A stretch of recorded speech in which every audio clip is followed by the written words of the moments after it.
Bulletin का बाकायदा आगाज करते हैं और शामिल करते हैं अब तक की अहम तरीन खबरें। हारूनाबाद से हमारे नुमाइंदे राना शहबाज अली से। हारूनाबाद शहर में म्यूनसिपल इंतजामिया की जानिब से सफाई की अबतर सूरत हाल 50 वाले रोड पर ताजरान और इलाका मकीनों का म्यूनसिपल इंतजामिया के खिलाफ एहतजाज। म्यूनसिपल इंतजामिया मुर्दाबाद के नारे मेन सड़क पर खड़े सीवरेज के पानी के बायस हमारे कारोबार ठप होकर रह गए। अहकाम फौरी नोटिस लेकर मसाइल हल करें। हारूनाबाद के मुतादिद इलाका जात सीवरेज लाइन के मुनासिब सफाई ना होने के बायस गली मोहल्ले जोहड़ों की शक्ल इख्तियार कर गए।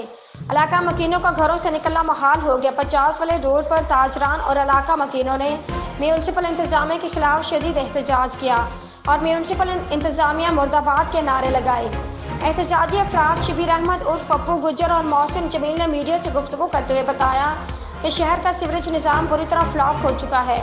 50 वाले रोड पर 15 दिन से मेन शाहरा पर खड़े सीवरेज के पानी की वजह से यहाँ पर मौजूद कारोबारी अफराद का कारोबार ठप होकर रह गया है।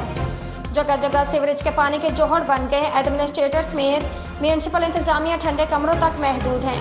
कोई भी काम करने के लिए तैयार नहीं। कारोबार की सूरत हाल नहायत अबतर हो चुकी है। कर्ज लेकर घर के अखराजात पूरे कर रहे हैं। म्यूनसिपल इंतजामिया को मुतादिद बार इस हवाले से आगाह किया, कोई सुनवाई नहीं हो रही। एहतजाजी अफराद ने अहकाम से नोटिस लेते हुए सीवरेज के इस गंभीर सूरत हाल के हवाले से फौरी इक़दाम उठाने की अपील की है। दूसरी जानिब इंचार्ज सफाई sub engineer municipal committee Mohammad Sajid का कहना है कि अमला सफाई की कमी और सीवरेज सिस्टम की सफाई के लिए जदीद मशीनरी ना होने से मुश्किलात पेश आ रही हैं। हमारी टीमें काम कर रही हैं, जल्द ही ये सीवरेज के मसाइल हल कर लिए जाएंगे।